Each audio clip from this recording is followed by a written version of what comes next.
George Louis Mulcahy, Brian McAree.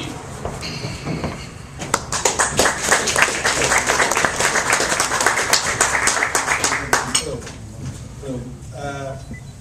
I've written a series of short stories trying to collect together my mother's memories. You know, these stories that your mother keeps repeating to you and finally she passes. This is called At the Barrels. I asked my mother who it was who lived in the abandoned little cottage up the grassy track, or lonely as we call it. I remembered exploring there from childhood summers in Ballywalter, the farm south of Downpatrick in County Down, where she'd grown up. From my memory, its thatched roof had long collapsed, but it had wild roses around the broken door and an air of sweet tranquility. It was the next turn on the left, maybe half a mile up the road. It was Pluto for me, the furthest planet in the amazing summer solar system of places we explored endlessly. Here is how she described the story of the residents of the cottage. Oh yes, they were the Taggarts. An old brother and sister retired at night time. Mary and James. Mary was always blind. Their wee thatched house was at the end of the rocky path, off the lonely. They had neither car nor bicycle. They would walk everywhere, he leading her across the fields to visit our house. My mother used to send up the dinner on a Sunday, or when it was nice and there was something over, or just a bit of butter or a few spare eggs. But we never needed an excuse. All of our lives we loved going over there. As a child I have lovely memories of sitting on the three-legged stool beside the fire talking to Mary. It was James who lightened our load during the hot summer when we had to fetch the well, the water from the far well across the field, when he showed us how to hold the buckets apart by standing inside a spokeless bicycle wheel between the two handles. They had their pension and they had the need for nothing. The grocery van from Downpatrick were called to the end of the Loney every week, and the farmer who lived at the end of the Loney would drop their needs from the tractor to the end of their lonely path as he passed on his way home. In those days, my mother paid for the family groceries with eggs and butter.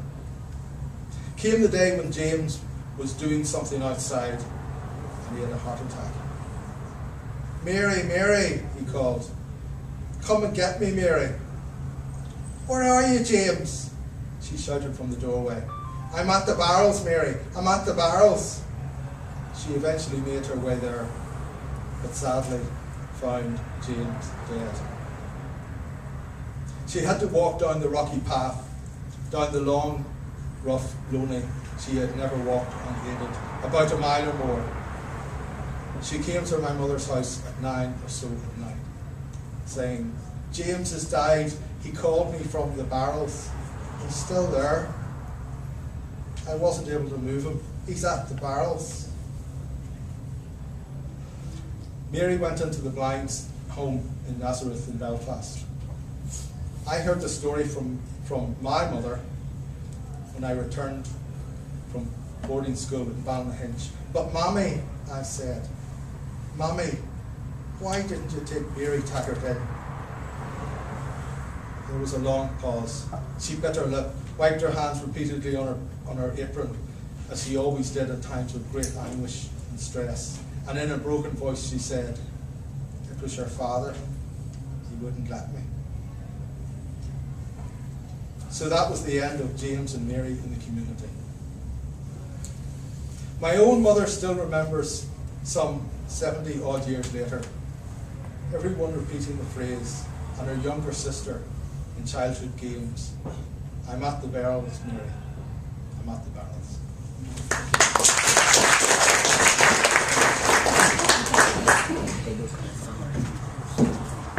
Good evening. I'm a lover.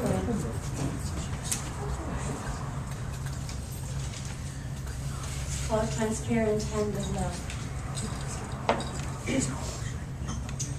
beside a light that covets me, dark abyss from vein to vein, changing, clutching consciously, betraying hope of relished pain.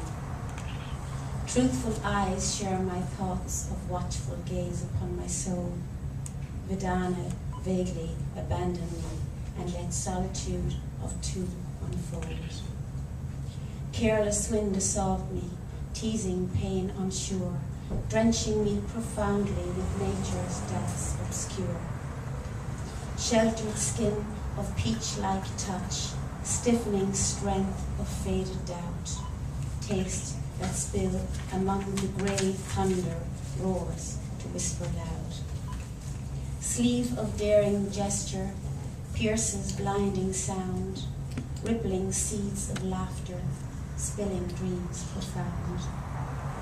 Presence perched upon me, clawing fatal glands, swooning, dampening mystic in love transparent hands. Thank you. Thank you very much, Evelyn. And now we have Andreas and Doza.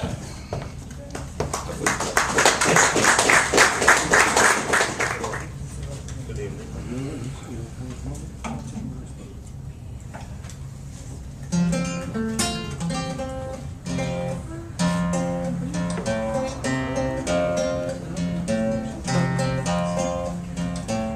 Ven a mí, sola transparente, como mañana sol de primavera, trae corona de perfumadas violetas y en los ojos la inmensidad del alma. Déjame la verdad de los secretos, en los susurros del aire en la enramada, en el tibio manantial entre los juncos, en el suave sollozar del alma. Enséñame el hondo sentir de la tristeza cuando la lluvia golpea en los cristales y se pierda mi mente en los sueños, buscando la razón de los pesares. Yo te quiero como dardo que traspasa, que te hiere con sutil melancolía, libre de ornato que conda y difumine la eterna rima y sonora y clara. Regálame la dicha de tenerte en el suave sollozar que me enajena, mientras la luna pone su brillo de plata y el blando cefiro a soñar me invite de la desnuda soledad donde ella habita. Recibo el influjo que me envía, me abraza la llama de su ideal sublime, siempre tú mi virginal poesía. Me abraza la llama de su ideal sublime, siempre tú mi virginal poesía.